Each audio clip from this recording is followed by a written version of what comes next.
Hasta el descanso veremos tubo, después páncreas y lo que queda de hígado, ¿vale? Entramos en la inflamatoria.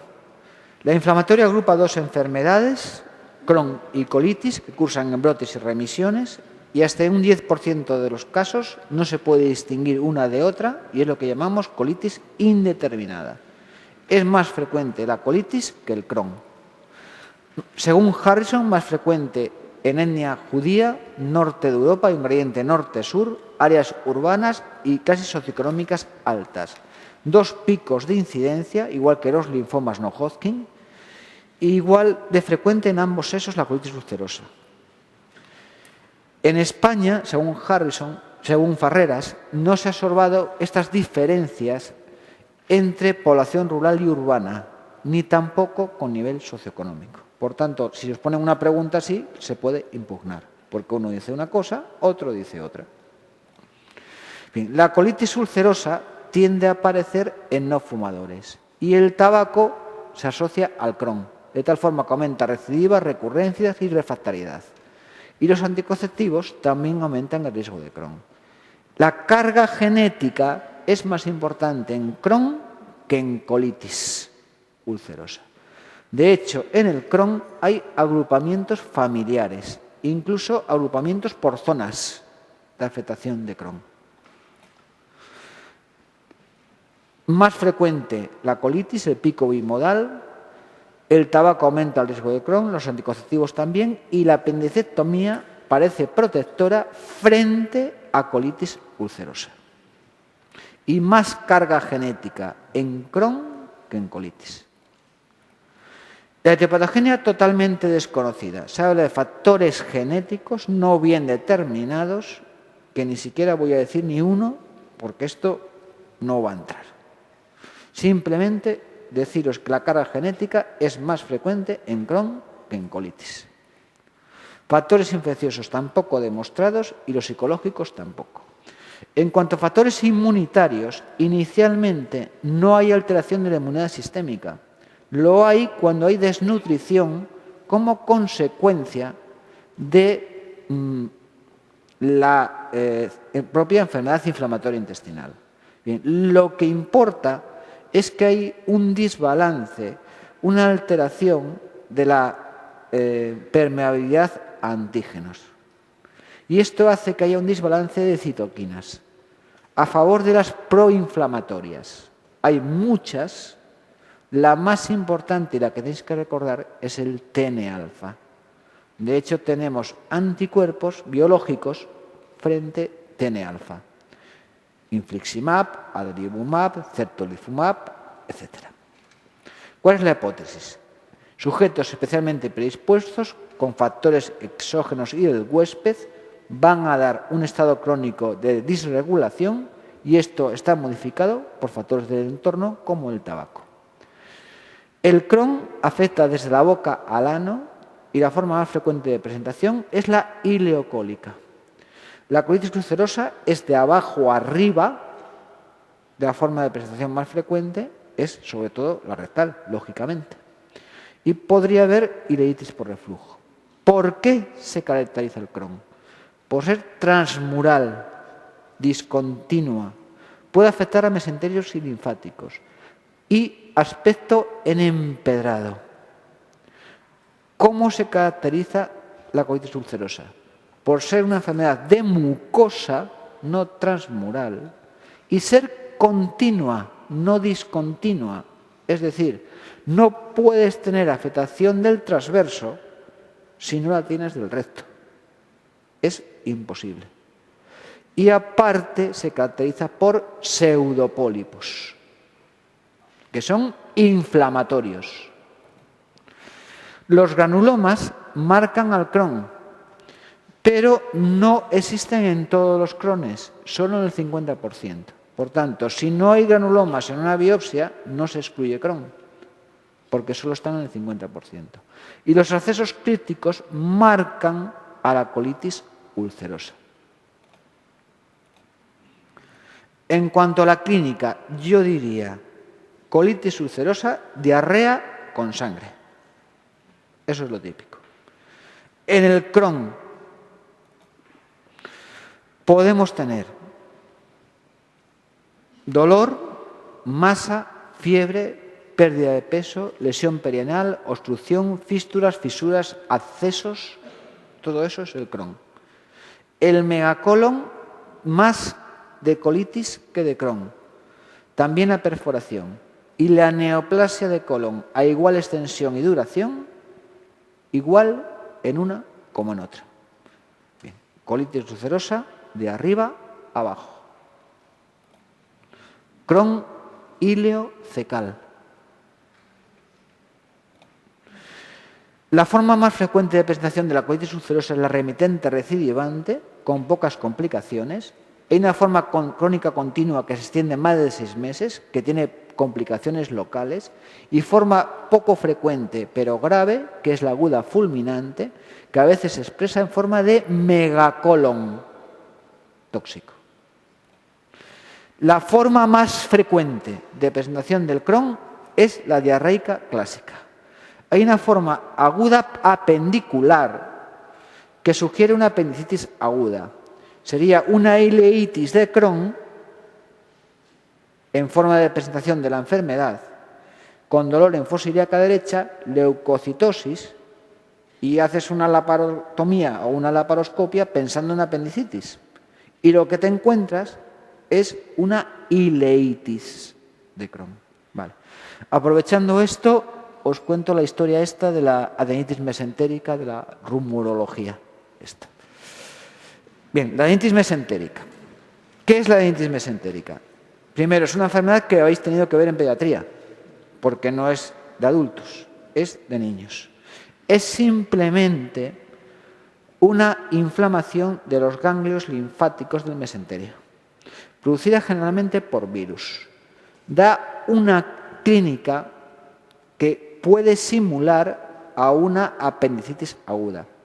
Y hay un signo muy típico, que es que si mueves al niño de sitio, le cambia el sitio del dolor. Y eso es lo típico de la adenitis mesentérica. Bueno, seguimos con lo nuestro. Entonces, la forma más frecuente del Crohn, la diarreica clásica. Apendiculares, oclusivas, formas tumorales y formas febriles. Inicialmente el Crohn es inflamatorio y luego evoluciona a 2 patrones, uno estenótico y otro penetrante fistuloso. Hay complicaciones de dentro del intestino y complicaciones a distancia. Complicaciones de dentro del intestino. Bien. Pues en el Crohn no todos los pacientes que tienen complicaciones perianales necesariamente tienen que tener enfermedad del recto. Puede haber una enfermedad de Crohn en ileón asociado a una enfermedad perianal. Por poder, puede. ¿Cómo se expresa esto?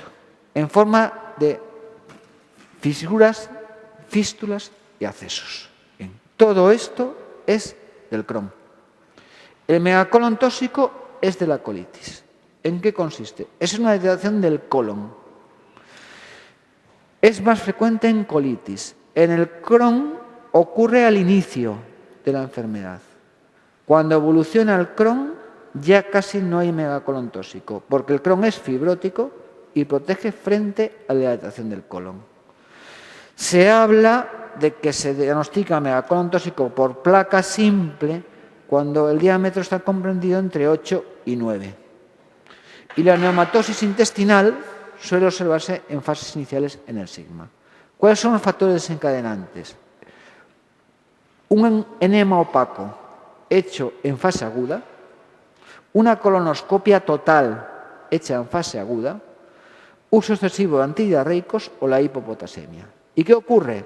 Una parálisis de la musculatura del colon. Eso lleva a una falsa mejoría, es decir, desciende el número de deposiciones. Y luego vienen las complicaciones: fiebre, distensión, dolor, deshidratación, y puede evolucionar a perforación, que es la complicación más grave de la inflamatoria. En la analítica, lo típico: leucocitos con dirección izquierda, anemia, hipovolemia, etc. Y ante sospecha de megacolon tóxico, siempre hacer una placa simple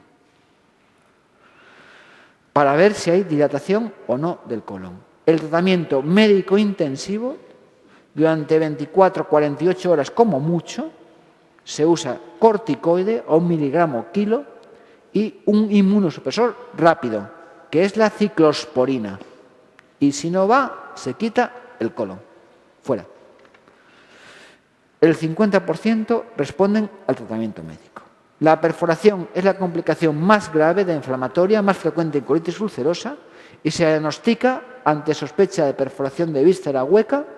¿Cuál es la primera prueba a realizar? Tórax o abdomen en bipe. Para ver esto. Neumoperitoneo. Las estenosis del Crohn, las hemorragias de las colitis, fístulas, fisuras, accesos, Crohn. Y la neoplasia, casi igual de frecuente en una y otra, a igual extensión y duración. En la colitis ulcerosa son factores de riesgo, afectaciones pancolónicas tempranas, curso crónico continuo y duración más de 10 años. El cáncer no viene del pseudopólipo, porque es un pólipo inflamatorio. ¿De dónde viene el cáncer? De una displasia plana. Y suele ser un carcinoma infiltrante. Y puede haber carcinomas concomitantes, múltiples. Y los pacientes con solo proctitis ulcerosa no tienen riesgo de cáncer. Por tanto, hay que hacer un seguimiento igual que se hacía en el Barrett.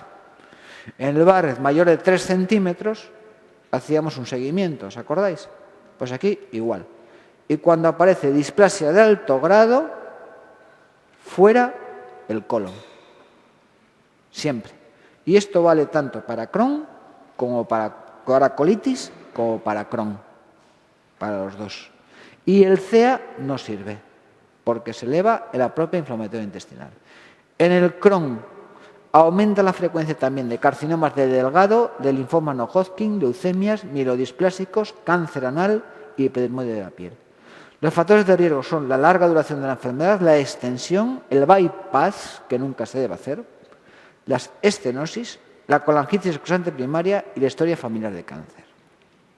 De tal forma que enfermedad perianal Crohn, megacolon tóxico colitis, perforación aguda colitis, estenosis Crohn, hemorragia masiva colitis, fístulas, fisuras, accesos Crohn y neoplasia una y otra. Esas son las complicaciones de dentro, pero también hay complicaciones a distancia, que se cree debido a fenómenos inmunológicos y son más frecuentes cuando se afectan el colon.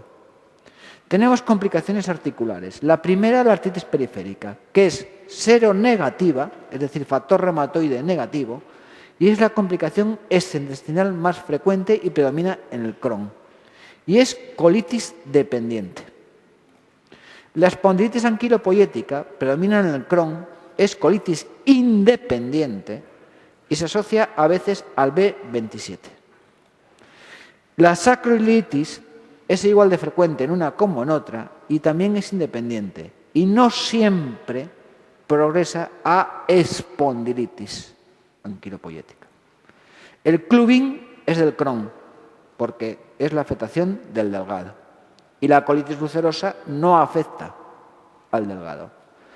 El eritema nudoso, más frecuente en el Crohn y en mujeres, no deja cicatriz pero duele, es dependiente y se caracteriza por paniculitis septal en la biopsia. Las aftas del Crohn, que suelen ser indoloras, y el pioderma gangrenosa, que es la lesión dermatológica más grave, es de la colitis. Esta sí deja cicatriz y es colitis independiente. Puede haber piostomatitis, pápulas vasculíticas y manchas perianales. En cuanto a complicaciones oculares, mirar que no se afecta la retina. No hay retinitis. Y en caso de uveitis, se asocia al B27. Cuando se afecta el ilion, por tanto, en el Crohn, ¿qué dos cosas importantes absorben en el ilion distal? Se absorben B12 y sales biliares. Por tanto, Si se interrumpe el circuito enteropático de sal biliar, hay cálculos de colesterol. Esto en el Crohn, no en la colitis ulcerosa. Y puede haber anemia megaloblástica por déficit de B12. Cuando se forman oxalatos en el colon, se absorbe oxálico y eso va a dar lugar a hidronefrosis, a cálculos en el riñón de oxalato cálcico. Puede haber una hidronefrosis no calculosa porque los segmentos ascendente y descendente del colon son retroperitoneales. Por ahí van los uréteres, se engloban en la fibrosis y producen esto, una hidronefrosis, que es lo que veis aquí. Puede haber otras complicaciones ya menos importantes, las hepatobiliares. Esta sí es importante, la colangitis esclerosante primaria, la veremos luego, que se asocia a colitis ulcerosa y es independiente. A través de ella el colangiocarcinoma y puede haber pericolangitis, cirrosis y colitiasis. Puede haber complicaciones nutricionales, amiloidosis y litiasis renal. Y es típico de la ulcerosa la existencia de una anemia hemolítica por anticuerpos calientes. Es decir, una IgG anti-RH hemólisis extravascular. Y puede haber trombosis por hipercoagulabilidad.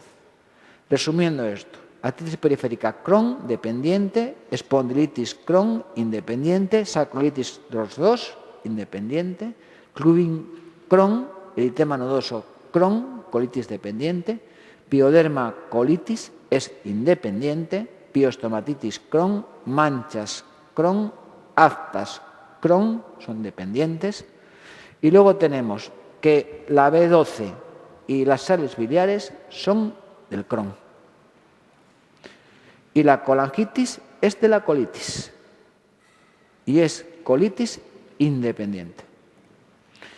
En el diagnóstico de la inflamatoria, la analítica en fase aguda aumenta el reactante de fase aguda y la velocidad de sedimentación globular, y hay hipoalbuminemia y la calprotectina fecal puede marcar a la enfermedad y detecta la inflamación del reservorio, que es la pouchitis.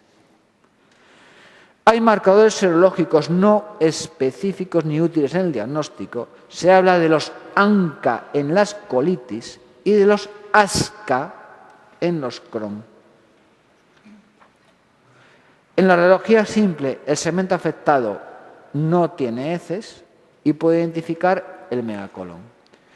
En la varitada no sería en fase aguda, sí en fase quiescente, y serviría para ver la extensión de la duración.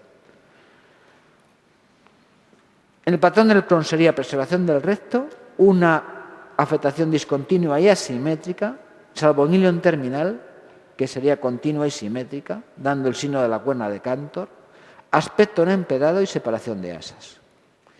Y en la colitis ulcerosa, una afectación difusa de abajo a arriba, con úlceras en botón de camisa y pseudopólipos. Y cuando la colitis ulcerosa está muy avanzada, se pierden las austras.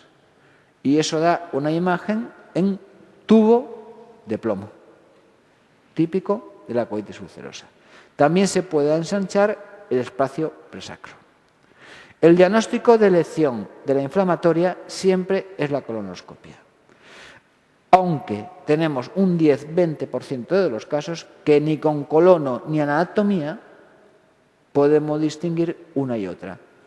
Nos da igual, porque se tratan casi igual, con lo cual da lo mismo.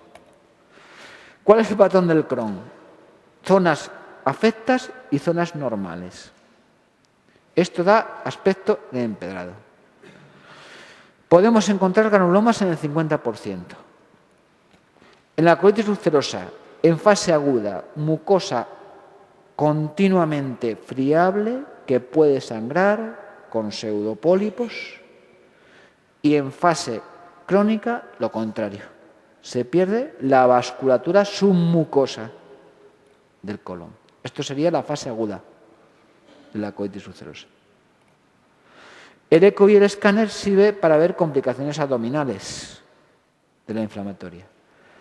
En el escáner, en la colitis, como es de mucosa, se engrosa ligeramente la pared, mientras que en el Crohn es todo lo contrario, y no hay alteraciones del delgado.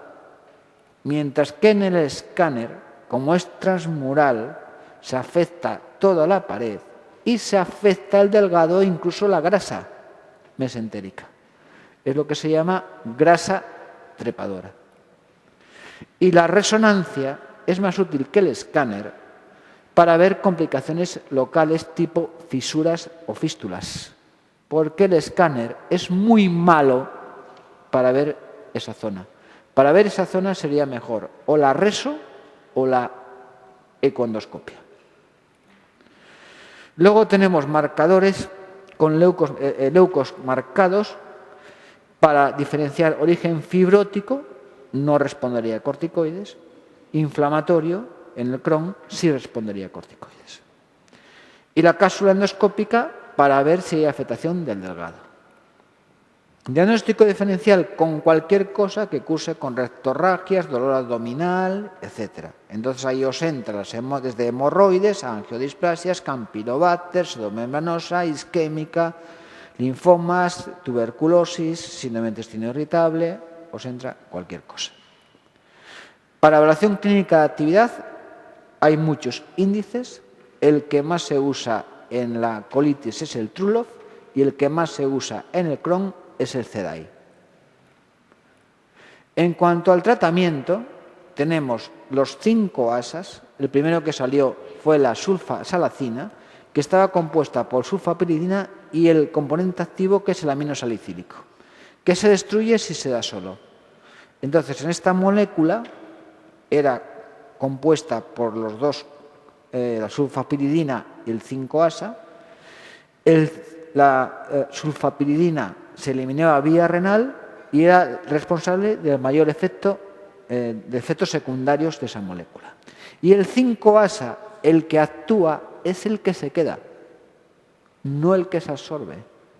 Es decir, actúa a nivel local, no a distancia, a nivel local. ¿Veis aquí los gránulos de 5-ASA, no?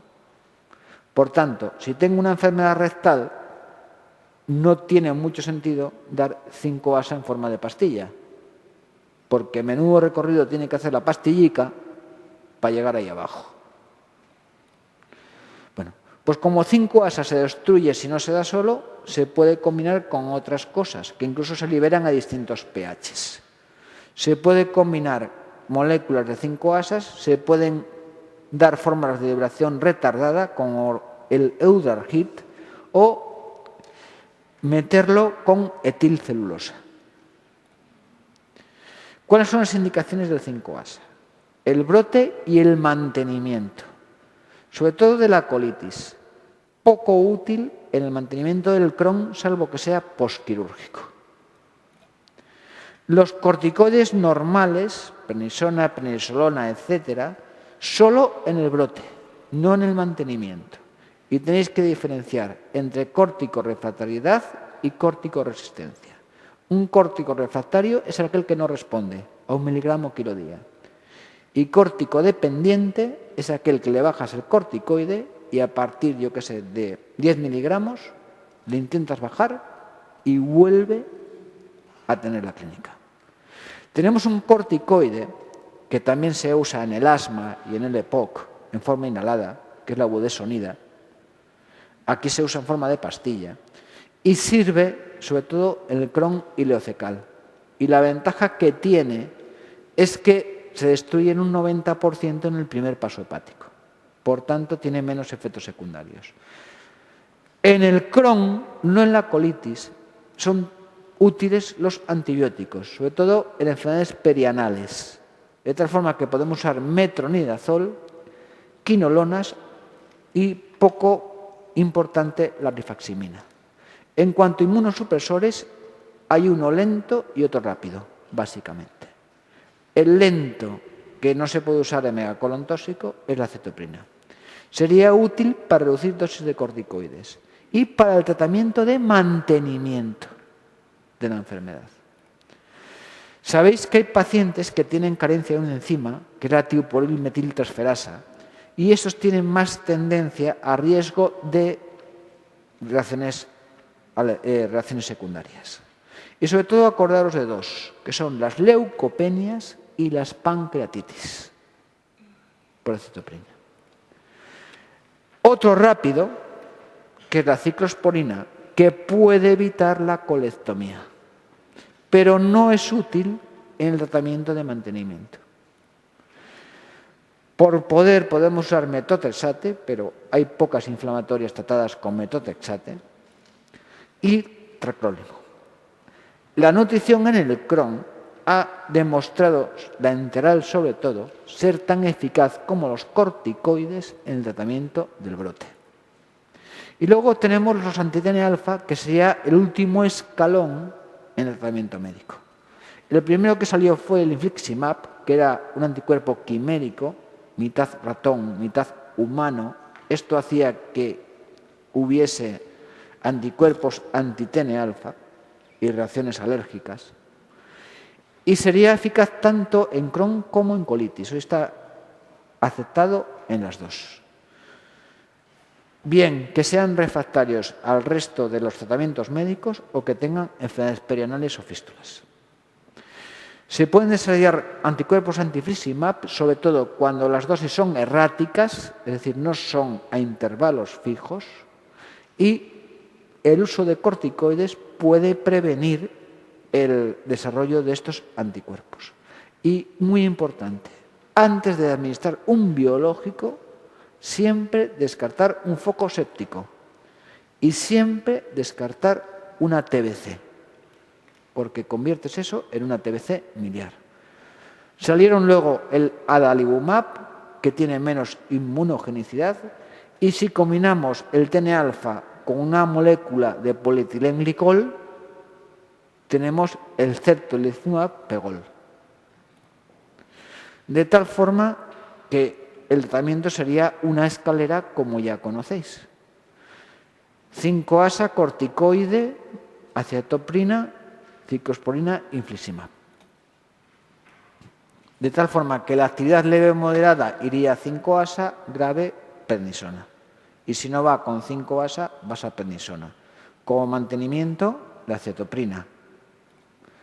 En el Crohn leve moderado, budesonida o 5-asa, si es grave, prednisona. Luego, siguiente paso, inmunosupresores y TNA-alfa. En cuanto a la cirugía de la enfermedad inflamatoria en el Crohn, es paliativa, en la colitis, curativa. Se operan muchos más Crohnes que colitis. Y en el megacolon tóxico, la técnica urgente de elección es la colectomía total con ileostomía. Tenemos dos tipos de intervenciones. Unas que no preservan esfínteres. El paciente va a tener una bolsa de ileostomía, no de colostomía, o técnicas que preserven esfínteres, en el cual se establece la continuidad del tubo digestivo. ¿Cuáles son las de elección? Las de segunda, siempre que la función esfinteriana del paciente sea normal y el paciente aguante una intervención de envergadura. ¿Qué técnicas no preservan esfínteres? El Bruch y el Koch. ¿Y qué técnicas preservan esfínteres? La anastomosis hilorectal y la que es de elección, que es hacer la mucosectomía rectal con un reservorio. Bien, esto sería el Bruch, el Koch, que es simplemente hacer un reservorio. Vendrían una ileostomía. La anastomosis hilorectal, el problema es que deja la mucosa, por tanto ahí puede haber actividad. Y la de elección es esta, quitar la mucosa del recto y hacer un reservorio. Y la inflamación de ese reservorio es lo que se denomina pouchitis. Y es el que se asocia al ANCA, al P-ANCA. Bien, pues cuando se infecta el reservorio, aumentan las deposiciones, hay fugas de las heces, responde a antibióticos y puede ser utilidad los probióticos. La norma en la enfermedad de Crohn es la cirugía. los enfermos necesitan varias intervenciones, por tanto, intervenciones cortas. Se pueden hacer estructuroplastias, resecciones con anastomosis término terminal, pero nunca hacer bypass, porque se describe cáncer y sobrecrecimientos bacterianos. En cuanto a inflamatorio y gestación, dos cosas. Se pueden usar la aciatoprina, pero no el metotrexate. Pueden recibir tratamiento con corticoides y 5-ASA. Y la cirugía solo en situaciones urgentes. Y en ancianos, solo dos cosas. La inflamatoria, sea la que sea, tiende a irse abajo, a la zona rectosigmoidea, y no tienen más riesgo de cáncer de colon comparado con los pacientes de su misma edad. ¿Por qué? Porque se mueren primero por cualquier otra cosa, por un infarto, por lo que queráis. Bien, y ya antes de